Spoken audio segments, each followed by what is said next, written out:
Feelings या जिनको जानवरों के बारे में भी थोड़ी फीलिंग्स हैं, और अगर आप उन्हें हर्ट करते हैं तो ये उस इंसान के रिलीजन के प्रति जाना है। तो मेरा ये मानना है कि भगवान कुछ नहीं है, सिर्फ एक यूनिवर्सल ब्रदरहुड का माध्यम है ताकि एक भगवान को हम पूजें या इबादत करें और इसके थ्रू हम यूनाइट हो जाएं। तो मेरा सवाल ये है कि हम हमेशा भगवान को इस तरह तोलते हैं कि उसे इंसान की तरह फीलिंग्स हैं, वो हमें सज़ा देता है, हमें रिवॉर्ड करता है, पर हमारे अलावा इस यूनिवर्स में, मैं उस वर्ड पे स्ट्रेस करूँगा, यूनिवर्स में जानवर भी हैं जिनका काम इस भगवान के बिना चल रहा है, जिनमें कोई फीलिंग्स नहीं है, ना वो कुरान पढ़ते हैं ना बाइबल पढ़ते हैं। वो भी जीवित हैं, हम भी जीवित हैं। हमें एक गुमान हो गया है कि हम थोड़े स्मार्ट हैं, पर वो भी इस सृष्टि का हिस्सा हैं। तो इस यूनिवर्सल ब्रदरहुड में उनके प्रति हमारी भावनाएं के बारे में कुछ जिक्र, और मैं जानना चाहूँगा कि क्या पैंथीज़म इसका एक सॉल्यूशन नहीं है, क्योंकि इसमें हम किसी एक इंडिविजुअल को वर्शिप नहीं करते। जैसा कि जुडाइज़म में कहा गया है कि I am a jealous God, और एक जेलस एक ऐसा इमोशन नहीं है जिसे हम पूज सकें मेरे हिसाब से। पर अगर हम पैंथीज़म को एक सोल्यूशन माने तो ये एक ऐसी चीज़ है जो हमेशा रही है, पेड़ हमेशा रहे हैं, ये यूनिवर्स हमेशा रहा है, और जबकि धारणाएं, डेफिनेशंस भगवान की हमेशा बदलती रही हैं। तो अगर हम गॉड को कांस्टेंट के रूप में देखना चाहते हैं और इसे एक माध्यम बनाना चाहते हैं आपसी भाईचारे का, आलमी भाईचारे का, तो क्या पैंथीज़म इसका एक सॉल्यूशन नहीं है? भाई साहब ने सवाल पूछा कि यूनिवर्सल ब्रदरहुड हम सिर्फ इंसानों तक महदूद रह गए हैं, क्या जानवर में जान नहीं है? और ये भगवान को हमने खुद बनाया ताकि आलमी भाईचारा रहे, लेकिन क्या पैंथीज़म इसका सल्यूशन नहीं है कि भगवान को हम दूसरे रूप में देखें? भाई साहब का अच्छा सवाल है। सवाल के दो हिस्से हैं। पहला एक हिस्सा है कि यूनिवर्सल ब्रदरहुड सिर्फ महदूद इंसानों तक क्यों, जानवर पेड़ पौधों को क्यों नहीं लिया गया? दूसरा सवाल, क्या पैंथीज़म इसका सल्यूशन नहीं है? पहले सवाल का जवाब कि यूनिवर्सल ब्रदरहुड, आलमी भाईचारा के अंदर हम बाकी जीवित चीज़ों को क्यों नहीं लेते? अगर लेंगे तो जीना ही मुमकिन नहीं है। अगर हम लेंगे बाकी जीवित चीज़ों को, हम आलमी भाईचारे में लेंगे, तो आपको यहाँ खड़े रहना भी मुमकिन नहीं है 5 मिनट तक के। क्यों? मैं बोलूँगा, क्योंकि मैं डॉक्टर हूँ। भाईचारा का एक उसूल है कि दूसरे भाई का कत्ल मत करो। उसूल है क्या नहीं? ठीक है। आप सांस ले रहे, अभी सांस ले रहे ना? आप जब सांस लेते लाखों जर्म्स का कत्ल कर रहे हैं आप कैसे भाई? ये लाखों लोग का कत्ल कर रहे जीने के लिए, ये कैसा भाईचारा है? तो इसीलिए भाईचारे का डेफिनेशन जरा हम बराबर तौर से समझ ले, फिर हम डिस्कस करें। क्योंकि अगर आप कहेंगे हर जीवित चीज मेरे भाई है, तो आप भाईचारे के खिलाफ। कोई भाईचारा में ये नहीं है कि दूसरों का कत्ल करो अपने आप को जिंदा रखने के लिए। कभी भी इस्लाम में ये नहीं कहा गया है कि दूसरों को दबाओ अपने आप को ऊंचा करने के लिए। और मैं अल्लाह के रसूल की एक मिसाल दूंगा आपको। अल्लाह के रसूल फरमाते हैं, आप जब देखते हैं एक खजूर का दरख्त, पाम ट्री, वो एक मोमिन की मिसाल है, मुस्लिम की मिसाल है, तो साहबा सोचते इसका क्या मतलब? क्यों एक खजूर का दरख्त, पाम ट्री को मुस्लिम कह रहे? समझ में नहीं उनको। आज हम जानते हैं, उस टाइम अल्लाह के रसूल ने कहा कोई भी पेड़ पौधे जब भी बढ़ते ऊपर, वो क्या करते हैं? आजू बाजू पेड़ को हटाते हैं, फिर ही बढ़ते हैं। नीचे जाते हैं, अपने पौधों को, रूट्स को एक्सपैंड करते हैं। इसीलिए आप देखेंगे म्युनिसिपैलिटी क्रैक्स को तोड़ती है, मजबूत करे। क्यों? वो पेड़ बढ़ता है तो क्रैक हो जाता है, फिर से टाइल लगाते हैं। जितना पौधा बढ़ता है, जितना पेड़ बढ़ता है, उतना आजू बाजू नुकसान करता है। एक वाहिद दरख्त है पाम ट्री, जो जितना ऊंचा जाता है दूसरे को नुकसान नहीं पहुंचे, सीधा जाता है। बाकी लोग यहां जाते हैं, वहां जाते, इसके घर में घुसते, उसके घर में घुसते, ऊपर जाते सीधा, किसी को तकलीफ नहीं देते, नीचे भी जाते सीधा, आजू बाजू घूमते नहीं। अगर आप अपने आप को बड़ा बनने के लिए दूसरों को दबाएंगे, ये मुस्लिम नहीं। तो अगर मैं मानूं आपकी बात को कि हर जीवित इंसान को भाईचारा करूं, तो मुझे जीने का हक ही नहीं, किसी को जीने का हक नहीं है। लेकिन उसका मतलब ये नहीं कि हम दूसरे जीवित लोग को तकलीफ पहुंचाए जानबूझ के। इसीलिए इस्लाम में जब मोहम्मद सल्लल्लाहु अलैहि वसल्लम पैगाम दिए अरब देशों में, अरब ममालिक में, तो लोग ने कहा ये कैसा इंसान है। जब अल्लाह के रसूल ने कहा कि ऊंट के ऊपर ज्यादा वजन मत डालो, हराम है, घोड़े को ज्यादा तकलीफ मत दो, तो लोग कहने लगे ये तो अभी इंसानों की हुकूक की बात कर रहा था, अभी जानवरों के हुकूक की बात कर रहा है।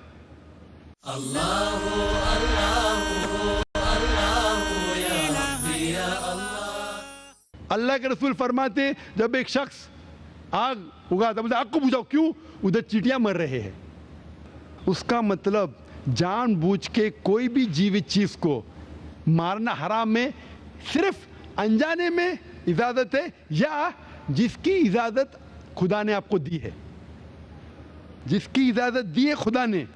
मिसाल के तौर पे मनुस्मृति में चैप्टर नंबर 5 श्लोका नंबर 31 में लिखा है कि खुदा ने कुछ जानवरों को बनाए खाने के लिए और किसको खुराक बनने के लिए, some to be eaten some to eat.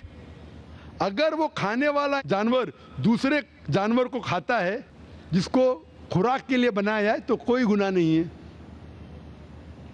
Manusmriti chapter number 5 श्लोक नंबर 30 में अगर आप उस जानवर का कत्ल करते जो खाने के लिए बनाया गया है, तो आप गुनाह नहीं कर रहे।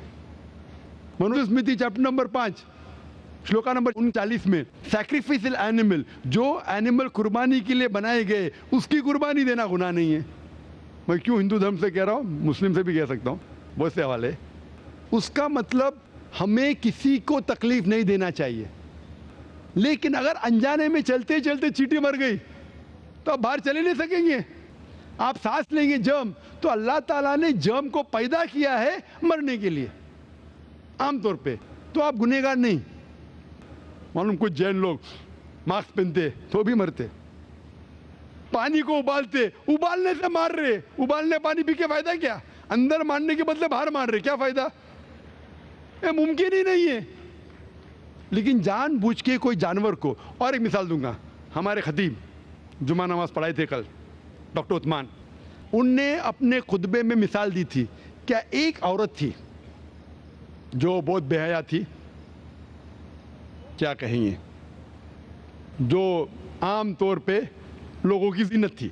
मैं लफ्ज़ उर्दू ज़रा मेरी कमज़ोर है, मैं किसी को ठेस नहीं पहुंचाना चाहता। इंग्लिश में कहेंगे नॉट विथ गुड कैरेक्टर, बाजारी औरत। ज़रा मैं ऐसे लफ्ज़ नहीं इस्तेमाल करना चाहता किसी को चोट पहुंचे।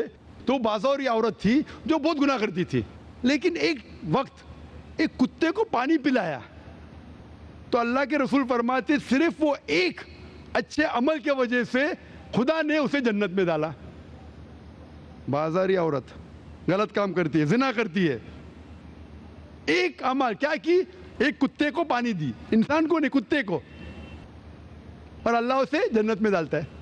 दूसरी तरफ एक अच्छी औरत, नेक औरत, लेकिन एक बिल्ली को बंद करती है, चेन करके रखती है, उसकी आज़ादी को कैद करती है, अल्लाह ताला उसको जहन्नम में डालता है, नरक में डालता है।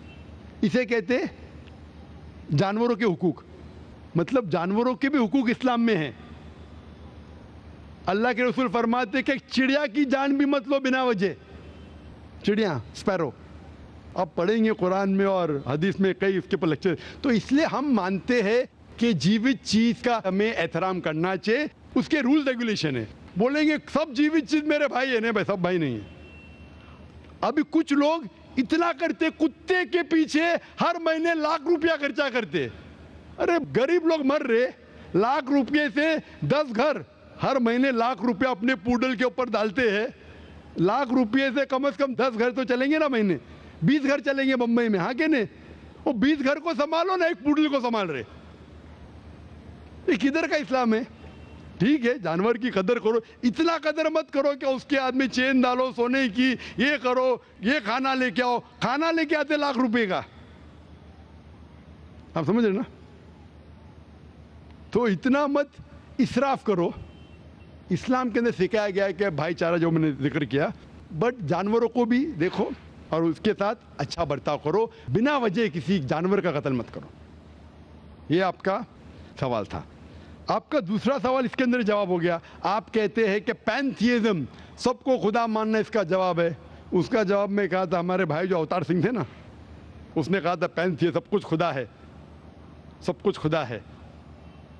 इससे क्या होता है कि सब कुछ खुदा है, मतलब अगर आप सबको खुदा मानते, चोर को भी खुदा मानते, डाकू को भी खुदा मानते, खुदा का मतलब उसका कहना मानना, बराबर कि नहीं, उसकी इज्जत करना, उसकी इबादत करना, वो जो कहता है उसकी बात मानना। तो आप अगर वो चोर को खुदा बोलेंगे, वो बोलेगा चोरी को, तो आप चोरी करना शुरू करेंगे। वो बलात्कार करने वाला कहेंगे आपसे, आप उसको खुदा बोलेंगे, चल मैं बलात्कार कर, आप करेंगे? करेंगे? तो इसी तरह ये इलॉजिकल है। खुदा एक है और सिर्फ उसकी इबादत करना चाहिए। और ये जो फिलॉसफी है, ये फिलॉसफी जो आप बोल रहे किधर से आई, इसे कहते हैं एंथ्रोपोमॉर्फिज्म। क्या कहते हैं? एंथ्रोपोमॉर्फिज्म, मतलब गॉड ने हर चीज़ की शक्ल हासिल की। और इसके अंदर एक फिलॉसफी है कि खुदा इतना पाक, इतना नेक, वो जानता नहीं कि किस तरीके से इंसान को तकलीफ होती है। और ये एंथ्रोपोमॉर्फिज्म जो फिलॉसफी है, खुदा अलग अलग चीज़ में शामिल होते हैं। और कई मज़हब, इस्लाम के अलावा कोई मज़हब कहता है कि खुदा एक बार इंसान का रूप हासिल किया, कुछ मज़हब कहते हैं अनेक बार। और उनकी लॉजिक है कि खुदा इतना पाक, इतना नेक, इतना महान, उसे पता नहीं इंसान की तकलीफ़ क्या है, इंसान को किस चीज़ का बुरा लगता है। इतना नेक, इतने पाक, इंसान को दर्द कैसा होता है, इंसान को तकलीफ़ कैसा होती है। तो ये खुदा जो नेक और पाक है, जानने के लिए इंसान के उसूल क्या होना चाहिए, वो इंसान का रूप धारण करते हैं। ये फिलॉसफी है एंथ्रोपोमॉर्फिज्म की। ऊपर से लगता है बहुत लॉजिकल है, खुदा इतना नेक, इतना पाक, इतना दयालु, वो जानता नहीं बेचारे इंसानों की क्या तकलीफ है, क्या मजबूरी है, क्या मुश्किलात है। तो इंसान का रूप धारण किया लिखने के लिए, क्या इंसान के लिए अच्छा है बुरा है। ऊपर से देखें तो बहुत अच्छा लगता है, लेकिन तहकीक करेंगे मंतिक से तो एकदम ही गलत।